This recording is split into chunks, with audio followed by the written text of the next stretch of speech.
Olá a todos, eu sou Ariadne Gattolini, editora-chefe do Jornal de Jundiaí, e hoje eu tenho a honra de receber Daniel Martinelli, que é candidato à presidência da OAB Jundiaí, e o Erazê Sutti, que é candidato a conselheiro estadual pela OAB. Pela primeira vez, a OAB teve um candidato, uma chapa única, não houve cisão entre os advogados, e a gente vai discutir aqui um pouco o que eles prometem fazer aqui pela nossa cidade, né? Nas nossas demandas sociais, nas nossas demandas coletivas. E, em especial, eu dedico esse podcast aqui ao Dr. João Carlos Martinelli, nosso querido colaborador que nos deixou esse ano, que era uma pessoa muito pensante aqui pela nossa cidade e deixou de legado para mim o seu filho Daniel. Olá, Daniel, tudo bem? Tudo bem, obrigado pela homenagem, já começa emocionante. Ele era muito querido para nós, muito querido mesmo. Então é um prazer recebê-lo aqui conosco. A gente estava conversando aqui, gente, um pouquinho antes desse podcast, e a gente estava falando, pedindo para os meninos aqui, como é que a gente aproxima o direito, o advogado da sociedade, principalmente a sociedade que não pode pagar, né? Sem dúvida, é um problema que a OAB não pode fechar os seus olhos. E pensando nisso, que eu, aqui em âmbito de subseção, e o Erazê, em âmbito de Estado, iniciamos essa jornada há 3 anos para que a gente conseguisse uma voz ativa da OAB, uma voz que, ao nosso ver, estava calada, estava muito silenciosa, e que a gente pudesse presenciar mais algumas situações da sociedade. Então, por exemplo, hoje, no plano diretor, foi ouvida a Comissão de Meio Ambiente da OAB de Jundiaí.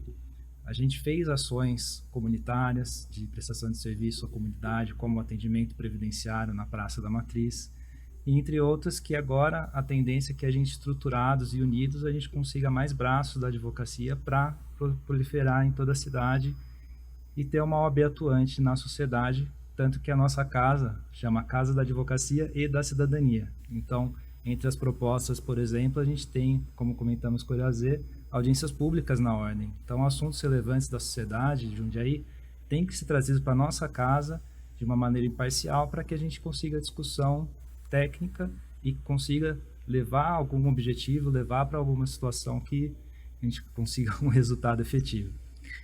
Os garotos aqui prometeram para mim, gente, que eles vão começar a falar, chamar uma discussão, seminários de audiência sobre o autismo, né? Que é uma demanda muito grande da nossa sociedade. Erazei, lá em São Paulo, você vai lutar por quê pra gente? Da mesma forma, né? A OAB é o maior conjunto voluntariado do país. Então, os advogados, as advogadas que participam da OAB não ganham nada para isso. E a OAB serve para que essa união da advocacia, das mais diversas áreas, permita que a sociedade tenha maior consciência dos direitos, porque o cidadão que não sabe do seu direito também não sabe da sua lesão, eventualmente isso esteja acontecendo. Então, a OAB tem esse papel importante, né? É a maior organização não estatal de defesa do Estado Democrático de Direito. É a única profissão que está na Constituição. Então, a nossa missão é promover os debates importantes, e o desafio maior, e conscientizar a sociedade. Porque hoje, na sociedade das notícias fake, né, da desinformação, ou dos interesses, às vezes, rapidez, né? de alguns grupos, de que não haja essa informação, então cabe a nós, na nossa missão cidadã, esclarecer a sociedade para que ela, assim, procure advogada, o Ministério Público ou outra entidade pública para a defesa dos seus direitos. E não só a defesa dos seus direitos, mas que conquistem mais direitos, né? Porque a gente sempre espera que haja um progresso social na nossa sociedade. Ô Daniel, agora me conta uma coisa. Eu acho que na última eleição foram 3 chapas, né? 3 chapas. Como é que foi essa construção de uma candidatura única aqui em Jundiaí? Isso é um trabalho que passou pelas mãos de muitas pessoas. E se iniciou com o próprio Erazê e com a Daniela Magalhães, que hoje é candidata à vice-presidência em âmbito estadual. Eles se posicionaram, entre outros advogados, de uma forma de que chega de briga, vamos tentar unir a advocacia. Para isso, montaram e convidaram pessoas para uma chapa de renovação. E aí que surgiu o meu nome, porque eu nunca tinha participado efetivamente da política da ordem. Entre meu nome, Gustavo Húngaro, que hoje é o nosso presidente, e os demais diretores, formamos uma chapa, mas ali tivemos mais 2 concorrências que vencemos. E Como é que é isso? A concorrência, Mas você duas- aglutinou, trouxe para dentro, como é que foi? Exato. Daí, durante esses 3 anos de trabalho junto com a OAB, sempre nossa premissa foi de inclusão da advocacia. Nunca excluir as pessoas.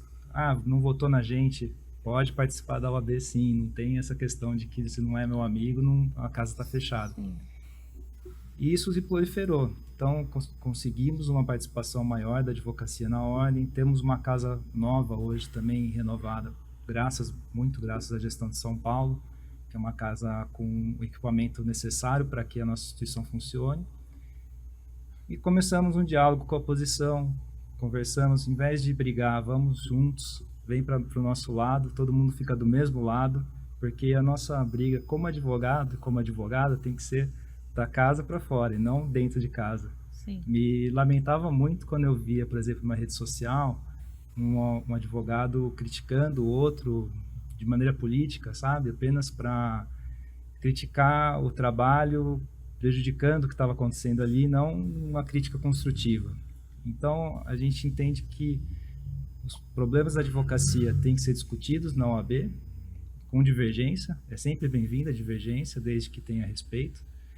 E dali a gente constrói uma advocacia mais unida e mais forte, e a consequência disso é uma profissão com mais dignidade, uma profissão com mais condições de trabalho, e uma profissão que possa, uma entidade de classe que possa proporcionar à sociedade também a sua colaboração. Mas eu acho que eu vi uma pesquisa que os advogados é a profissão mais comum no Brasil, uma coisa que só cresceu nos últimos 10 anos. E eu queria saber quais são os problemas que vocês enfrentam como corporação mesmo. Qual que é o problema que o advogado tem? O principal problema é o mercado de trabalho, porque Sim, não tem vaga para tantas pessoas. no Brasil tem mais faculdades de direito que todo o resto do mundo somado. Então, a consequência disso são muitos profissionais no mercado.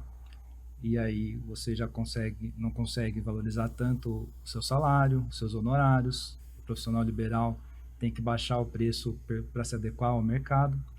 Então, o principal problema hoje é o mercado.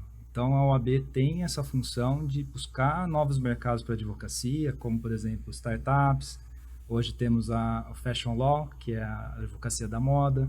São novos nichos para que o advogado possa... Climático, né? Direito ambiental, uma profissão que está muito em alta hoje. Então, a gente tem esse papel também de tentar criar novos mercados para que a advocacia se insira e renove a sua possibilidade de atuação. E outro problema muito grande que a advocacia sofre é com suas prerrogativas. Infelizmente, autoridades ferem as prerrogativas dos advogados. Então, um juiz que em alguns momentos não respeita o advogado como se fosse do mesmo nível, e a Constituição diz que é, e temos que acionar a ordem. O grande papel da ordem hoje é defender as prerrogativas da advocacia.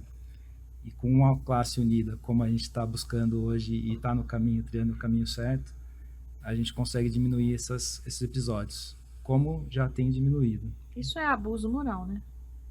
É abuso de poder. É. É abuso de poder. Mas, ao meu ver, apesar de a gente teve uma situação dessa esses dias numa comarca aqui perto, tem diminuído.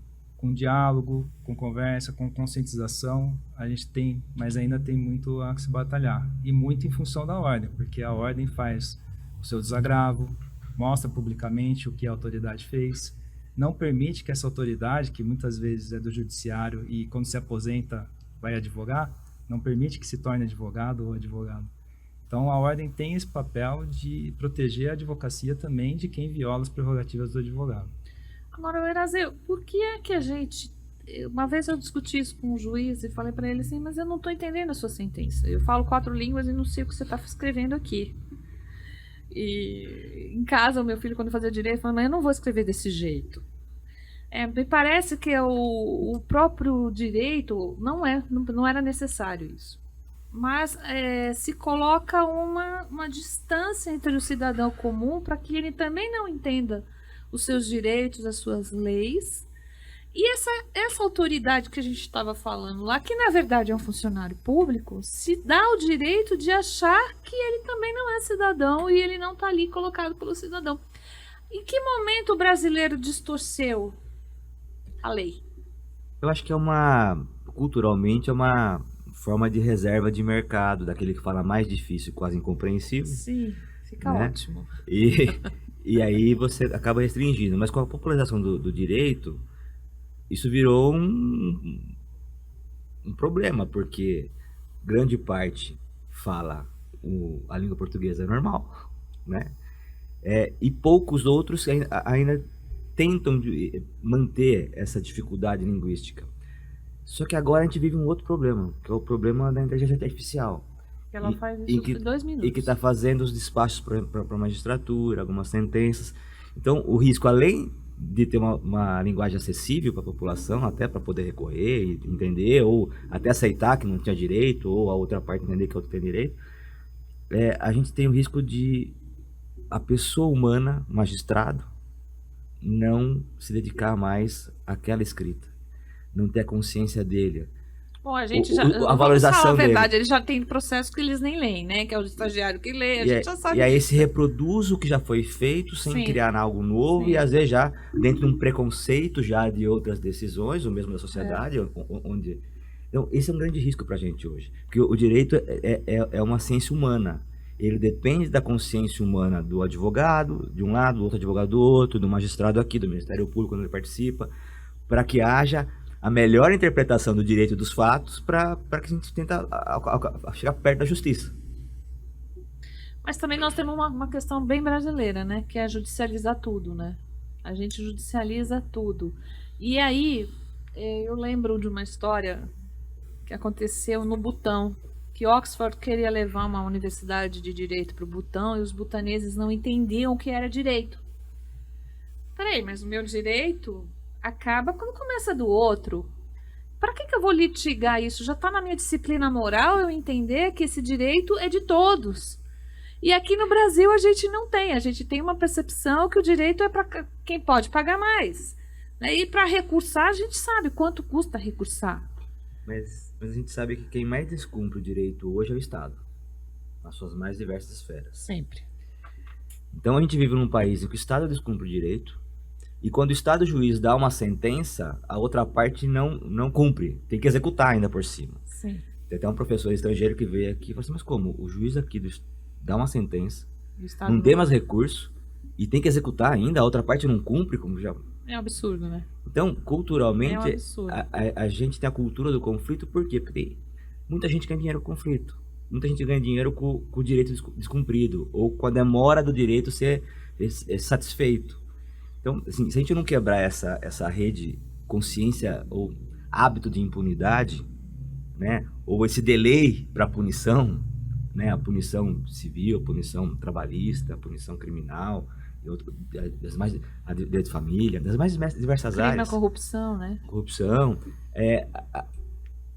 passa a ter vantagem pelo tempo que demora o conflito. Então, o fato de estar na justiça, às vezes é o que a outra parte quer para não ter que cumprir já o que o direito mandaria. É um absurdo. Complemento a isso, temos também que é um reflexo da sociedade. Sim. A gente não vê esse conflito só no judiciário. Não. Hoje a gente vê uma polarização muito grande na política, a gente vê torcidas organizadas brigando até chegar a óbito a outra pessoa. Então, isso é um reflexo que a gente também tem que olhar para a sociedade e tentar mudar isso. Ao meu ver, educação e cultura. Mas a gente tem piorado, né? Eu tenho a impressão de quando eu comecei no jornalismo agora, a gente tem piorado. Eu acho que a gente nunca foi uma nação pacífica, né? Se você pegar a Guerra do Contestado, a gente já vê que a gente é litigioso.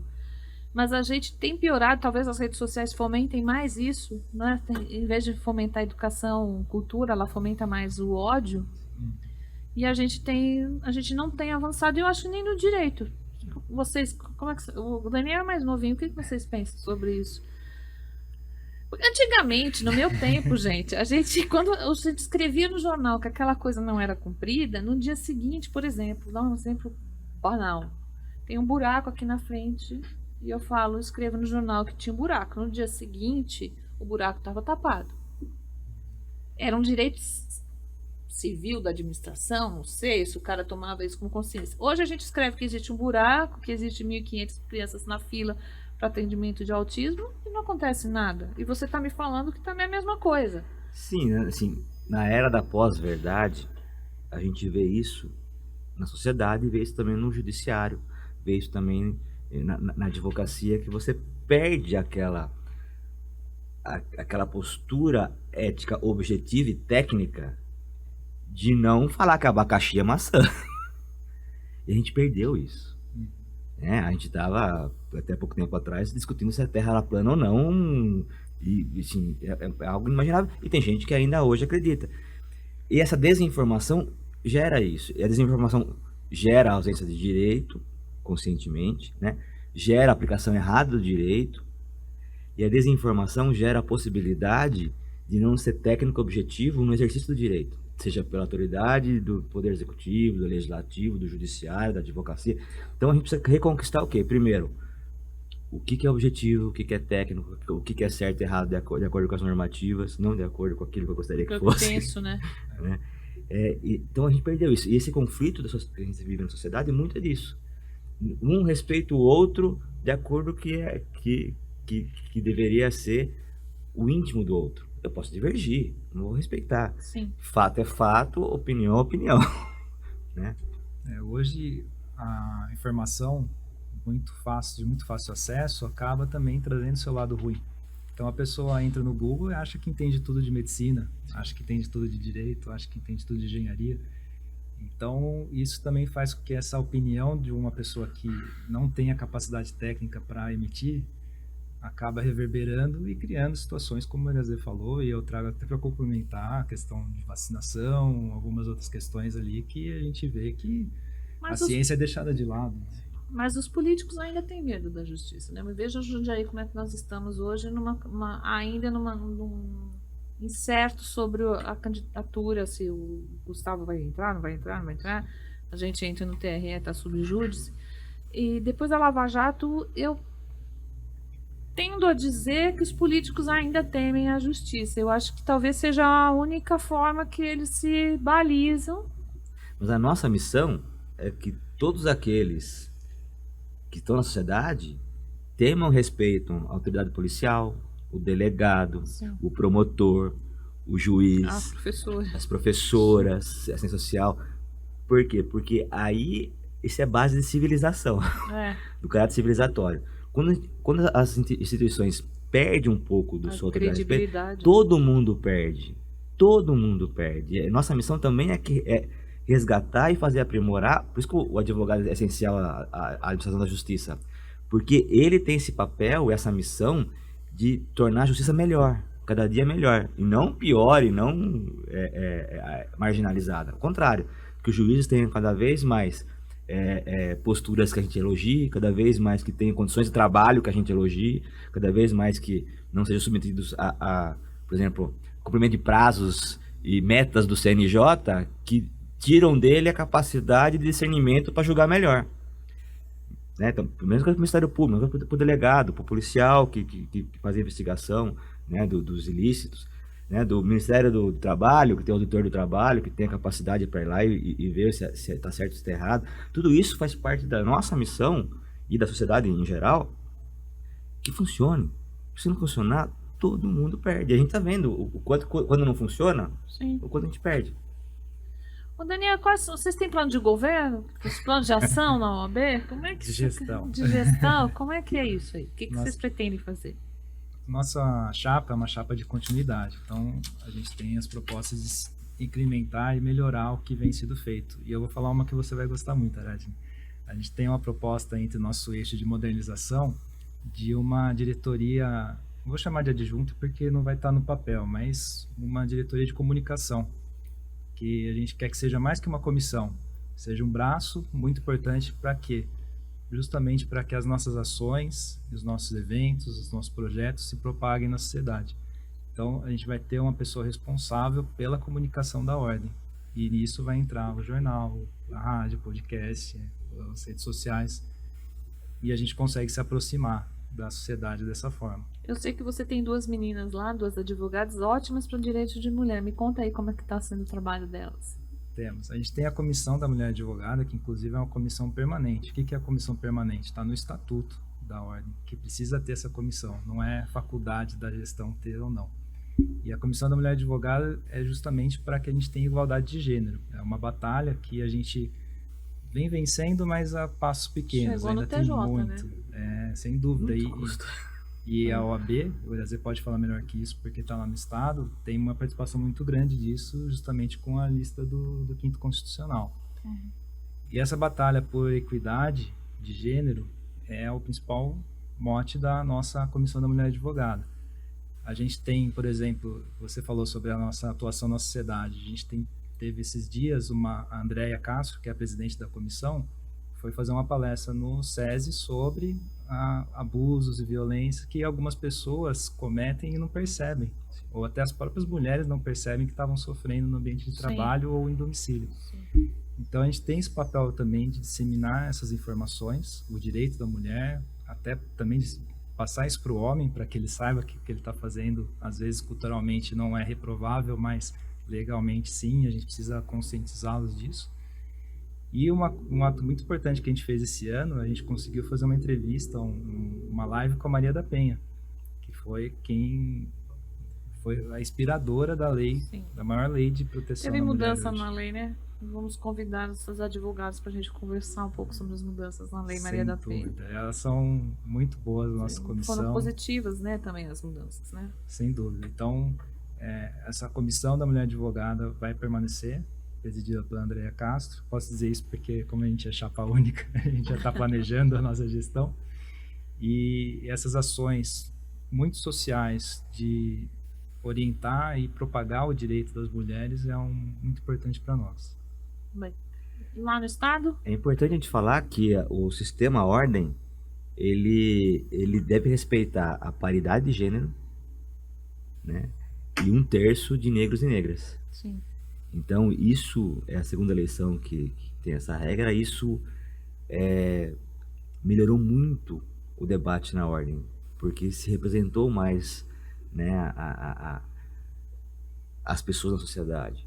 Então, esse crescimento de participação dos mais diversos grupos, tanto de gênero quanto de raça, isso só enriquece o debate da ordem e o próprio cumprimento da sua missão.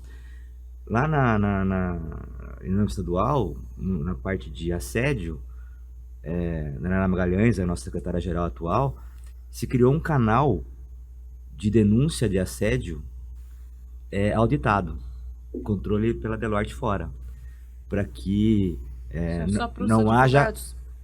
os funcionários de ordem, que hoje são cerca de 2.100. 2.100 funcionários de ordem hoje, no estado inteiro, e advocacia. E isso expandiu para advocacia, né? Estagiários e tal. Então, se você não permite que haja uma denúncia e ela seja investigada, ela deixa de existir. É o segundo assédio. É o segundo assédio. Então, no âmbito estadual tem a comissão da mulher advogada também, tem a comissão de promoção da igualdade racial, tem a comissão da diversidade, como tem também em âmbito aqui da subseção. Tudo isso para quê? Para que a gente dê voz às minorias, às vezes as minorias... Maiorias, né? Porque no caso das mulheres são... É a maioria. Inclusive na advocacia, tem mais mulheres. Tem mais mais mulher. mulheres, sim. Então, são formas da gente democratizar o debate para que ele consiga transformar a realidade para melhor. E a gente vive numa luta, né? Porque eu estava lendo um artigo dizendo que a lei é feita por homens. Então nós também estamos regidas por uma lei patriarcal.